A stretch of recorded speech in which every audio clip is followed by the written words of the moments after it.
कैसे हो आप सब। Welcome back on GK with Gauravanshi classes. तो हमने क्या बोला था, आज हम पढ़ेंगे विटामिन।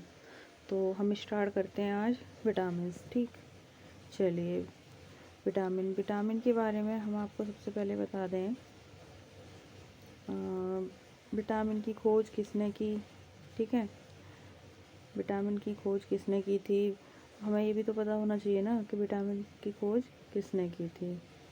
ठीक है, तो विटामिन की खोज की थी आपके साइंटिस्ट थे फंक। जैसा कि मैंने कल बताया था कि हम नोट्स से ही पढ़ेंगे। हमने कल आपके न्यूट्रिएंट्स मतलब जो पोषण है उसके 4 अवयव पढ़ लिए थे हमने, फैट तक। ठीक है, पश्चात तक। आज हम पढ़ेंगे विटामिन। ठीक है, विटामिन की खोज किसने की थी?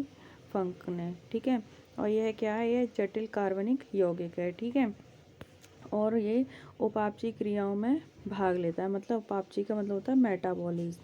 ठीक है, और क्या करता है? विटामिन की क्रियाओं को मतलब यह उत्प्रेरक की क्रियाओं को नियंत्रित करने का कार्य करता है। कौन करता है? विटामिन। ठीक है, और 2 तरीके की होती हैं, एक जल में घुलनशील और एक वसा में घुलनशील।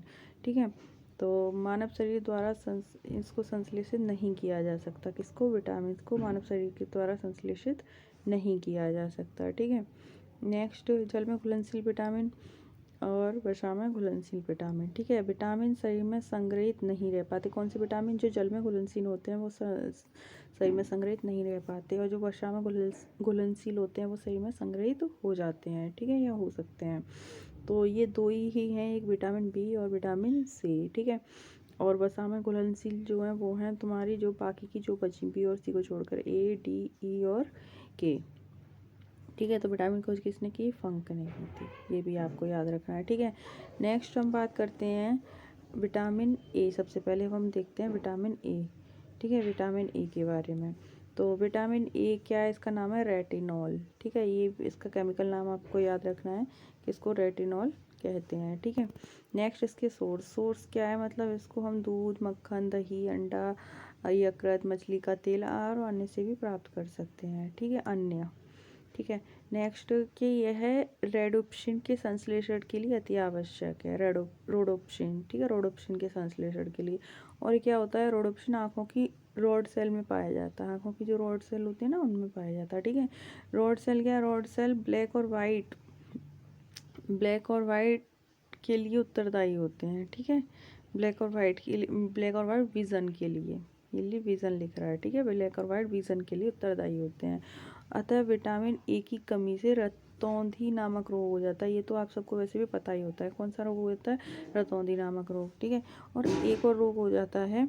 ठीक है, वो है आपका जीरोथैलेमिया। कौन सा? जीरोथैलेमिया। ये हम पढ़ रहे हैं सबसे पहले, जो फैट में घुलनशील विटामिन है। ठीक है, जीरोथैलेमिया एक और रोग हो जाता है। जीरोथैलेमिया का मतलब है आंखों में रूखापन, ड्राइनेस हो जाती है आंखों में। अब ऐसा मत बोलना कि जिसकी भी आंखों में ड्राइनेस है उसको जीरोथैलेमिया हो गया, मतलब उसके अंदर विटामिन ए की कमी हो गई है। शायद उसके अंदर और भी प्रॉब्लम हो सकती है। ठीक है, अब बात करते हैं विटामिन डी, जिसको हम कहते हैं कैल्सीफेरॉल। क्या कहते हैं? कैल्सीफेरॉल। इसका सोर्स क्या है? यकृत, अंडा, सूर्य का प्रकाश, मछली, दूध एंड एटसेट्रा, और भी हो सकते हैं।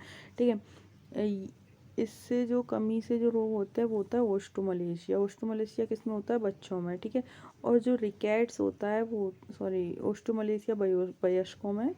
ठीक है, रिकेट्स बच्चों में होता है, जिसे हम सूखा रोग भी कहते हैं। ठीक है, और शरीर में इर्गेस्ट्रोल के रूप में ये संग्रहित रहता है। किसके रूप में संग्रहित रहता है? ये शरीर में इर्गेस्ट्रोल के रूप में संग्रहित रहता है। कौन सा? Vitamin D. ठीक है, तो हमने क्या देखा? विटामिन ए और डी, मतलब हम पढ़ रहे हैं फैट में घुलनशील विटामिन। ठीक है, नेक्स्ट देखते हैं हम। नेक्स्ट आती है हमारी विटामिन ई। ठीक है, विटामिन ई। विटामिन ई क्या है? विटामिन ई को हम टोकोफेरॉल बोलते हैं, और इसका एक और नाम है जिसे हम ब्यूटी विटामिन भी बोलते हैं।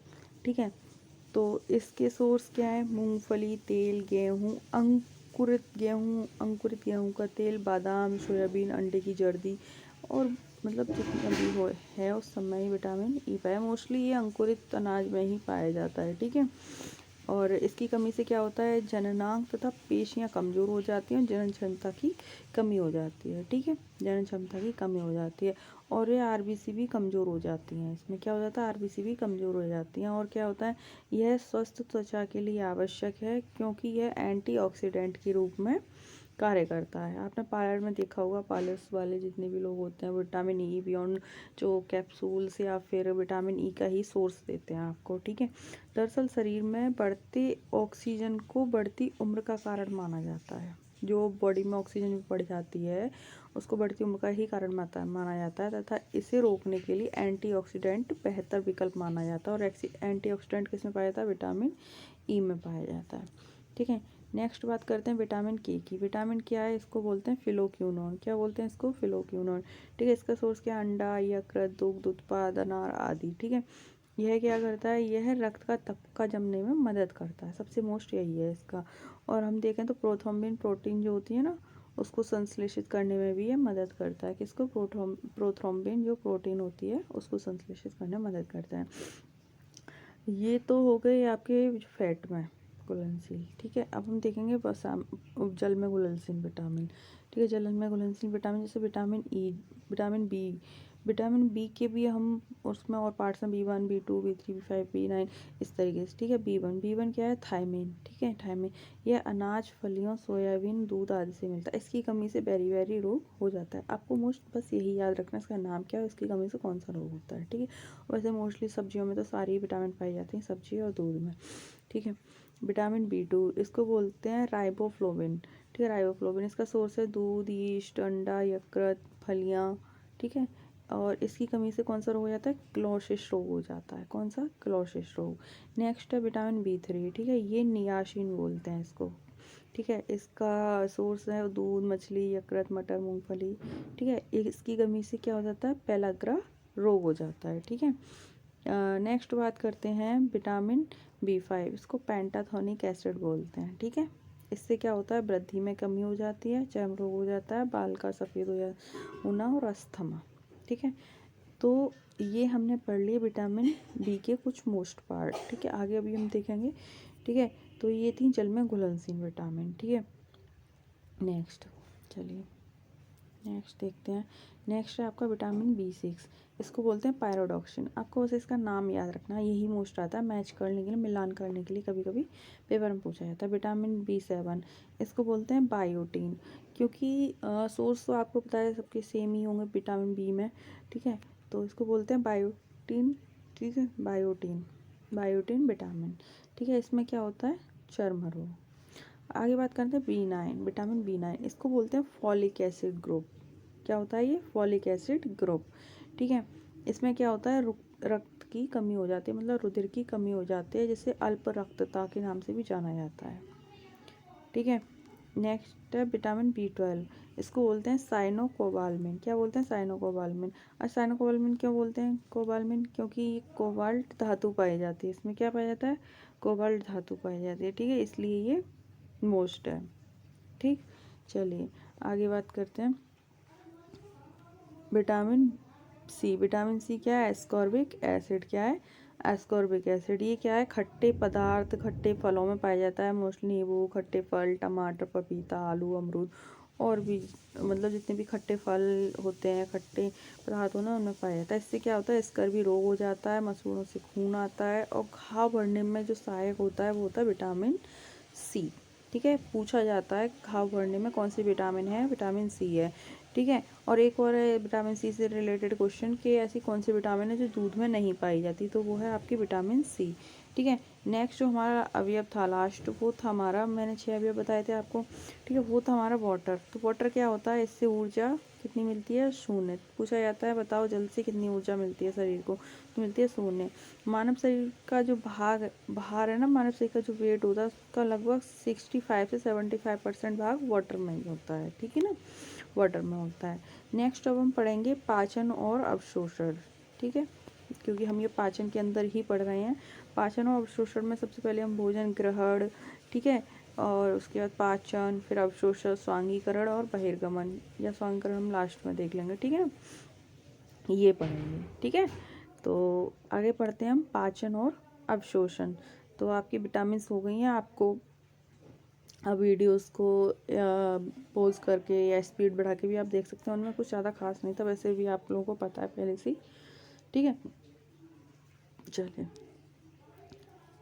चलिए नेक्स्ट बात करते हैं पाचन। पाचन में सबसे पहले हम देखेंगे पाचन तंत्र में। ठीक है, पाचन तंत्र। पाचन तंत्र को हमने दो तरीके से बांटा, एक तो आपका आहार नाल और एक सहायक ग्रंथियाँ। ठीक है, एलिमेंट्री कैनाल और हेल्पिंग ठीक है ग्रंथियाँ। ठीक है, चलिए देखते हैं। तो आहार नाल में सबसे पहले हम मुख गुहा, ग्रसनी, ग्रासनली, आमाशय, छोटी आंत, बड़ी आंत और गुदा। ठीक है, जैसे mouth, buccal cavity, pharynx, oesophagus, stomach, small intestine, large intestine और एनस। सहायक ग्रंथियों में क्या है? सहायक ग्रंथियों में जैसे जो लिवर होता है, पूछा जाता है कि शरीर में कौन सा अंग में नहीं आता, तो वो है लिवर, ये ग्रंथियों में आता है। ठीक है, नेक्स्ट गॉल ब्लैडर जिसे हम पित्ताशय बोलते हैं और अग्नाशय से पैंक्रियाज बोलते हैं। ठीक है, तो पाचन तंत्र में हम ये चीज़ें पढ़ेंगे। अच्छा, आपके दिमाग में एक और बात आ रही होगी सबके कि मैं नोट्स से क्यों पढ़ा रही हूँ। मैं नोट्स से इसलिए पढ़ा रही हूँ क्योंकि मेरे पास जो ऑफलाइन बैचेस के बच्चे पढ़ रहे हैं, ठीक है, उनके एग्ज़ाम हैं, तो उनके रिवीजन के लिए, मतलब उनका फटाफट रिवीजन के लिए मैं नोट से पढ़ा रही हूँ। नेक्स्ट टाइम जैसे ही उनके एग्ज़ाम फिनिश होंगे तो मैं फिर मतलब खुद से ही लिख के पढ़ाऊँगी, इसलिए अभी मैं नोट्स की ही हेल्प ले रही हूँ। नोट्स में बनाती हूँ और उसके बाद उनको यहाँ क्लिक करके उनसे ही बस एक रिवीजन के तौर पे करा रही हूँ मैं। ठीक है, तो आप टेंशन ना लें। ठीक है, तो अब हम बात करते हैं आहार नाल की। आहार नाल क्या होता है? यह एक लंबी व सतत नलिका है जो मुख से गुदा तक फैली हुई होती है। मनुष्य की आहार नाल कितनी मीटर होती है? 30 मीटर लंबी होती है। ठीक है, इस नोट से आपको ये हेल्प भी होगी कि आप लिख भी सकते हो आराम से, आपको समझ में आ रहा होगा, क्योंकि वो मुझे थोड़ा सा लिखने में दिक्कत होती है, तो इसलिए। ठीक है, अब बात करते हैं आगे मुख। ठीक है, मुख क्या होता है? भोजन ग्रहण मुख के द्वारा किया जाता है। मुख दो होठों के बीच दरार नुमा संरचना होती है। ठीक है, ये आपको सब पता है, मुझे पता है। मुख गुहा। मुख गुहा क्या है? तालू तथा जबड़े, जीभ तथा गाल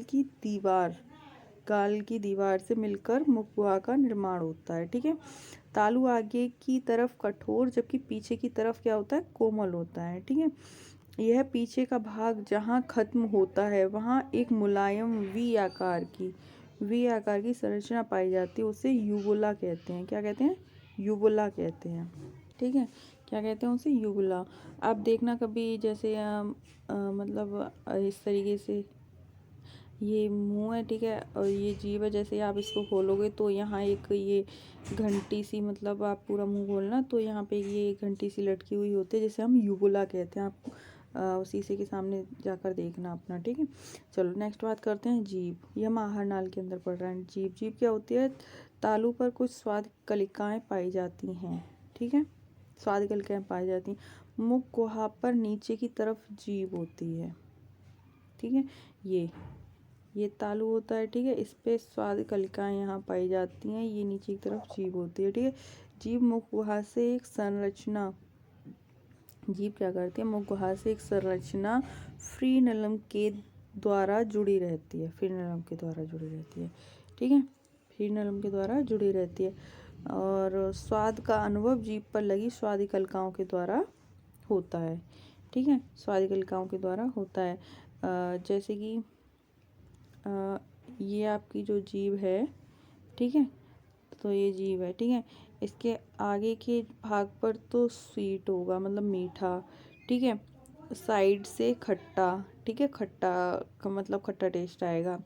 ठीक है, और पीछे कड़वा। ठीक है, और यहाँ बीच में कुछ भी नहीं होगा। ठीक है, चलिए, तो वैसे आपको ये तो पता ही है खैर जीभ के बारे में। ठीक है, चलिए नेक्स्ट अब हम देखते हैं आगे।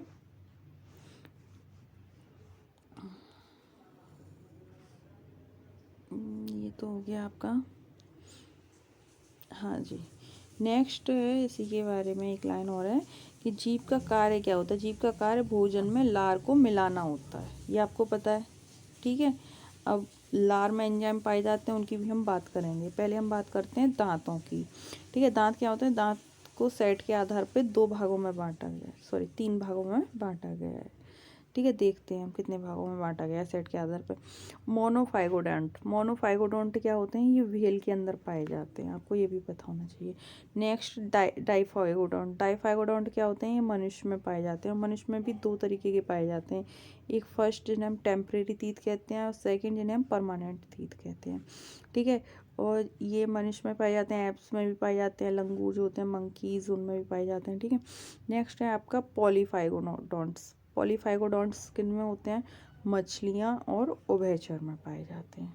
ठीक है, मनुष्य में कैसे पाए जाते हैं, डाइफाइगोडोंट, और वो भी 2 प्रकार के होते हैं, टेम्परेरी और परमानेंट। अब दांतों के आकार और प्रकार के आधार पे। ठीक है, चलिए तो सबसे पहले बात करते हैं होमोडोंट की। होमोडोंट क्या होता है, होमो का मतलब ही सेम होता है, तो ये सभी दांत एक ही प्रकार के होते हैं। क्या होता है, सभी दांत एक ही प्रकार के इसमें होते हैं, जैसे मछलियाँ और उभयचर, जैसे मैंने बताया था उन्होंने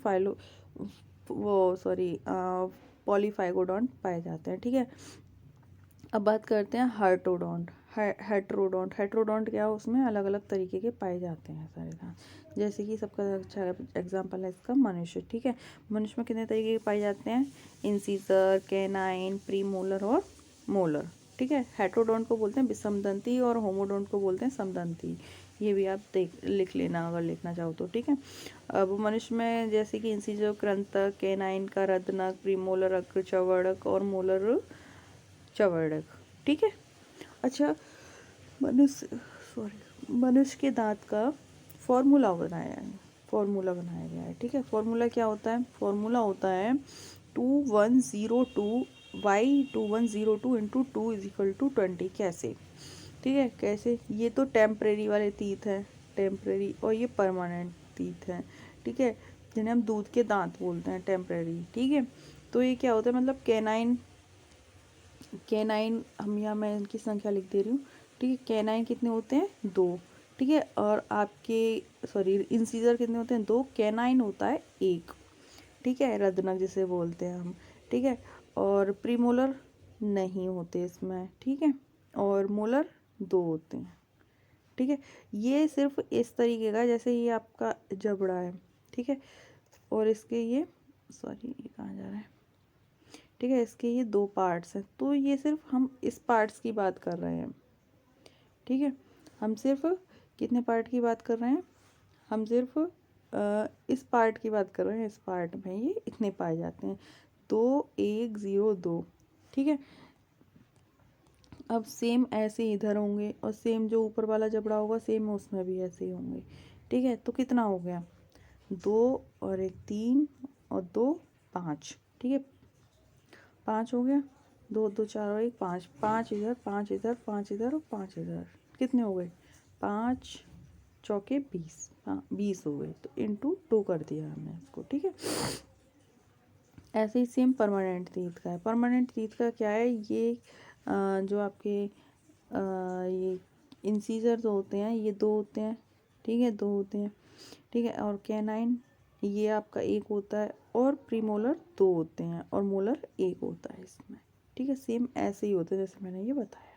ठीक है, ये हो गए 32। नेक्स्ट क्या पॉइंट है इसका, नोट करके पॉइंट दिया है कि मनुष्य में अंतिम चवर्णक 18 वर्ष की उम्र के बाद निकलता है, जिसे हम क्या कहते हैं, अवशेषी अंग कहते हैं। अंतिम चवर्णक जो मोलर होता है वो। ठीक है, जिसे हम अक्कलदाढ़ कहते हैं। ठीक है, अब थोड़ा हम यहाँ इस पिक्चर को देख ले रहे हैं एक बार। ठीक है, चलिए ये देखिए, तो ये है आपका दांत। ठीक है, ये आपका दांत है, और ये इसके ऊपर है एक लेयर जिसका नाम क्या है, इनेमल। क्या है, इनेमल। ठीक है, और ये आपका मसूड़े में धंसा हुआ है यहाँ से, ये नसें होती हैं जिन्हें हम जड़ें भी कहते हैं। ठीक है, चलिए तो अच्छा, इसके बीच में ना ये यहाँ इनके बीच में ना पल्प होती है, ये पल्प कैविटी जिसे मज्जा गुहा कहते हैं, और ये होता है नेमल। नेमल क्या है, शरीर का सबसे कठोरतम भाग है, शरीर का सबसे कठोरतम भाग। ठीक है, तो ये ऊपर का जो हिस्सा होता है इसे हम बोलते हैं शिखर, क्राउन, ठीक है। और जो नीचे का ये हिस्सा होता है दांत का उसे हम बोलते हैं नेक, मतलब ग्रीवा, ठीक है।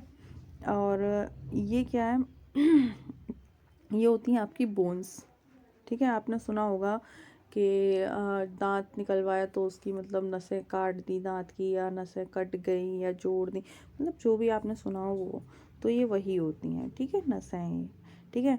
और ये होती हैं आपकी रक्तवाहिकाएं तथा तंत्रिकाएं, इसमें अंदर ये आपको जो दिख रही है ना ये।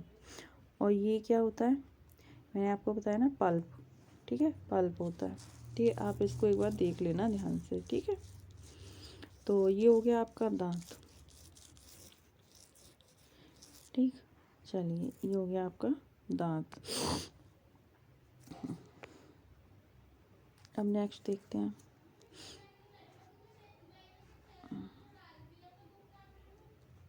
मिनट कहाँ तक हो गया हमारा, हमने लास्ट दांत तक पढ़ लिया, ठीक है, यहाँ तक पढ़ लिया। नेक्स्ट आता है ये, चलिए, हाँ जी। तो ये उसी के बारे में, जैसे मैंने बताया कि शिखर एक परत होती है जिसे इनेमल कहते हैं, और लगभग 90% एक क्या होता है, ये कैल्शियम साल्ट का बना होता है, ठीक है। किसका बना होता है, कैल्शियम साल्ट का बना होता है, ठीक है। और इनेमल के भीतर डेंटाइन परत होती है, ठीक है, डेंटाइन परत होती है। और उसके भीतर क्या होता है, मज्जा गुहा पाई जाती है। मैंने बताया था ना पल्प जो था वही पल्प कैविटी, ठीक है। नोट करके क्या पॉइंट दिया है कि मनुष्य के दांत द्विवारदंती होते हैं। मैंने बोला था ना डाइफो डाइफोडोंट होता है, ठीक है, डाइफोडोंट होता है। और क्या होता है, विषम दंती भी होता है। विषम दंती मैंने बोल रहा था ना, हेटेरोडोंट होता है, ठीक है, तथा गर्द दंती भी होता है, ठीक है, थैकोपॉन्ट भी होता है, ठीक है ना।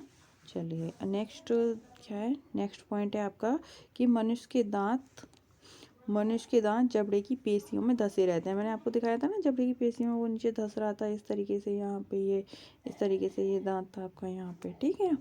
चलिए नेक्स्ट पॉइंट है आपका ग्रसनी, फ्रैंकस। ग्रसनी क्या है, तो मुख गुहा का पिछला भाग जो भोजन तथा श्वास लेने के लिए समान होता है, वह भाग ग्रसनी कहलाता है। आपने देखा होगा इस तरीके से, सॉरी, ठीक है, ये मैं यहाँ बनाती हूँ, कोशिश करती हूँ, एक बार ट्राई करती हूँ कि मतलब बन जाए तो, ठीक है।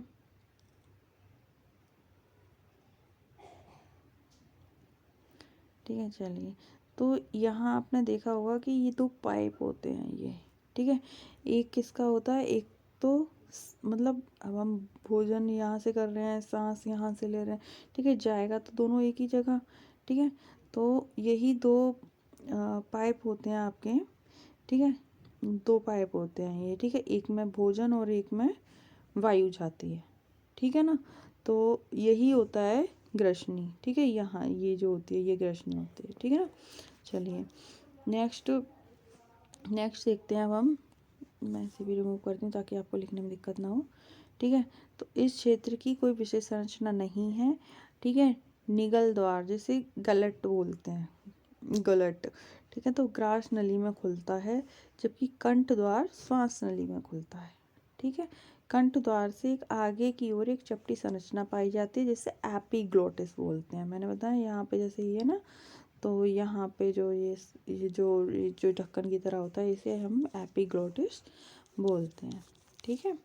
चलिए आगे देखिए, ठीक है, जिसे एपिग्लोटिस बोलते हैं। भोजन को निगलते समय यह कंठ द्वार को ढक देता है, जैसे कि यहाँ से भोजन आया तो इसने इसको हवा मतलब जो सांस वाला उसको ढक दिया, ठीक है, और इधर भोजन चला गया, ठीक है ना।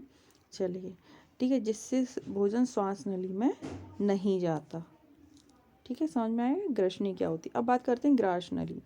यह क्या होती है, लार मिले हुए भोजन को निगल द्वार द्वारा प्राप्त करती है। यह लगभग 10 इंच लंबी होती है, ठीक है। ये पूरी जो आहार नाली में होती है ना, वो जो आपके स्टमक तक जाती है, ठीक है, लगभग 10 इंच होती है। क्रमाकुंचन के कारण भोजन ग्रास नली के आमाशय में पहुंचता है, ठीक है, मतलब सारी क्रियाएं होने के बाद, ठीक है। नेक्स्ट, ग्रास नली व आमाशय के बीच एक बॉल्व स्फिंक्टर पाई जाती है जो यह सुनिश्चित करती है कि भोजन वापस ग्रास नली में ना जाए। मतलब यहाँ स्टमक के पास भी यहाँ एक बॉल सी लगी होती है, तो इसको हम बॉल्व स्फिंक्टर बोलते हैं, ताकि भोजन ऊपर ना जाए। ठीक है, ग्रास नली में भोजन का पाचन नहीं होता है, ये भी आपको याद रखना है। सही का ऐसा कौन सा भाग है जिसमें भोजन का पाचन नहीं होता है, लेकिन वो आहार नाल का भाग होता है, वो होता है आपका ग्रास नली। ठीक है, चलिए नेक्स्ट है आपका, चलिए नेक्स्ट हम देखते हैं आज का, आई थिंक ये लास्ट टॉपिक है इसका। चलिए अब बात करते हैं अम्मा से, जैसे स्टमक बोलते हैं। ठीक है ना, यह सही में बाईं तरफ पाया जाता है। ठीक है, मतलब जैसे आपकी बॉडी है तो ये इधर पाया जाता है, थोड़ा सा बाईं तरफ। ठीक है, ये 3 भागों से मिलकर बना होता है, इसे कार्डियक, फंडिक और पाइलोरिक बोलते हैं। ठीक है, कार्डियक मतलब अग्रभाग, और फंडिक मतलब मध्य भाग, पाइलोरिक मतलब पश्च भाग। ठीक है, कितने भागों में? 3 भागों में, कार्डियक, फंडिंग और पाइलोरिक। ठीक, चलिए तो क्या होता है, ये आमाशय की भीतरी भाग पर जठर ग्रंथियां पाई जाती हैं, हम यह ग्रंथियों में देखेंगे। ठीक है, 3 प्रकार की होती हैं, श्लेष्मा, मुख्य कोशिकाएं और भित्तीय कोशिकाएं। ठीक है, श्लेष्मा क्या होती है, ये श्लेष्मा का श्रवण करती हैं। श्लेष्मा कोशिकाएं क्या करती हैं? श्लेष्मा का श्रवण करती हैं। ठीक है, मुख्य कोशिकाएं पेप्टिक सेल जिन्हें बोलते हैं, यह पेप्सिनोजेन तथा प्रोरेनिन का श्रवण करती हैं। किसका? मुख्य कोशिकाएं, इनको इंग्लिश में याद रखना, पेप्टिक। तो पेप्टिक से याद रहेगा कि ये पेप्टिनोजन तथा प्रोरेनिन का क्या करती हैं? श्रवण करती हैं। और भित्तीय कोशिकाएं क्या करती हैं? ठीक है, भित्तीय कोशिकाएं क्या करती हैं? ये HCl का श्रवण करती हैं। किसका करती हैं? HCl, हाइड्रोक्लोरिक एसिड का श्रवण करती हैं। ठीक है, चलिए तो आज हमने क्या देखा? हमने आज विटामिन देख लिए और आहार नाल के कुछ मोस्ट इम्पोर्टेंट पार्ट्स देख लिए। अब आगे जो आएगा आपका small intestine and large intestine आएगा। ठीक है, अच्छा मैंने इसमें कुछ पिक्चर्स भी ऐड किए हैं, आप उनको एक बार देख लो, विटामिन का कुछ चार्ट। ठीक है, आप इनको और एक बार देख लो। ये मैंने ये इसलिए लगा दिए हैं ताकि आपको इस डिसीज़ पता चलती रहे। वैसे तो हम डिसीज़ देखेंगे आगे जब डिसीज़ पढ़ेंगे। ठीक है, थोड़ा क्लियर नहीं है बट आप देख लेना। जैसे मैंने पढ़ाया था आपको क्वाशियोरकोर। ठीक है, क्वाशियोरकोर यह बच्चों में होता है। ठीक है, मेरास्मस यह वयस्कों में होता है, मैंने बताया था आपको। ठीक है, नेक्स्ट ये है आपका जो अभी हमने बताया था, रिकेट्स जो था आपका। ठीक है, रिकेट्स, ओस्टियोमलेशिया, जैसे ओस्टियोमलेशिया और रिकेट्स जो था आपका, ये दोनों है। ठीक है, नेक्स्ट आपका बेरी।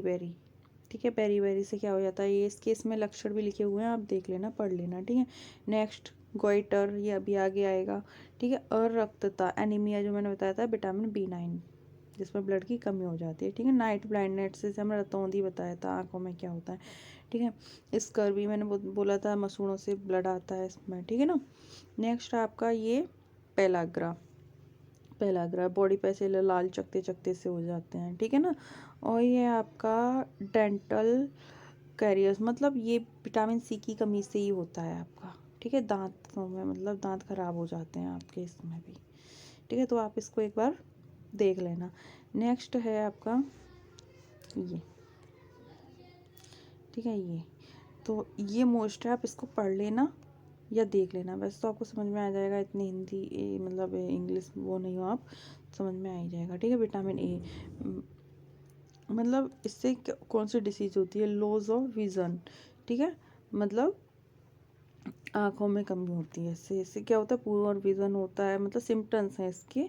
ठीक है, लूजेस ऑफ विज़न, दृष्टि कम हो जाती है, डार्कनेस मतलब रात में दिखाई नहीं देता, मोस्टली रात में तो किसी को भी दिखाई नहीं देता, लेकिन इसमें क्या होता है कि हल्का फुल्का उजाला भी होता है, तो उसमें भी इसमें इस व्यक्ति को दिखाई नहीं देता। कंप्लीट लॉस ऑफ विज़न, मतलब पूरी तरीके से अपनी आँखों की दृष्टि वो खो देते हैं।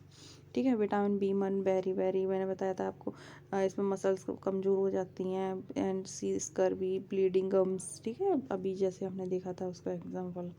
ठीक है, एंड विटामिन D। ठीक है, और ये आगे नेक्स्ट आपके मिनरल्स दिए हैं कुछ, कैल्शियम, आयोडीन, आयरन, तो आप इनको भी देख लेना। आयरन अच्छा, विटामिन B9 जो मैंने बोला था ना, वो ये वही है, उसी का है ये। ठीक है ना, आप एक बार देख लेना। तो ये आपका यहाँ पे एक चार्ट भी दिया हुआ है, आप प्लीज़ इसको भी देख लेना, और जो मैंने पढ़ाया आप वो मेरे नोट्स भी देख लेना, ठीक है।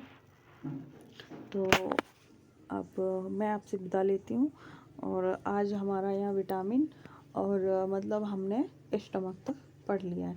अब जो हम बात करेंगे नेक्स्ट, वो बात करेंगे हम Einstein, small Einstein and large Einstein की, ठीक है। तो आप ध्यान रखना अपना, टेक केयर।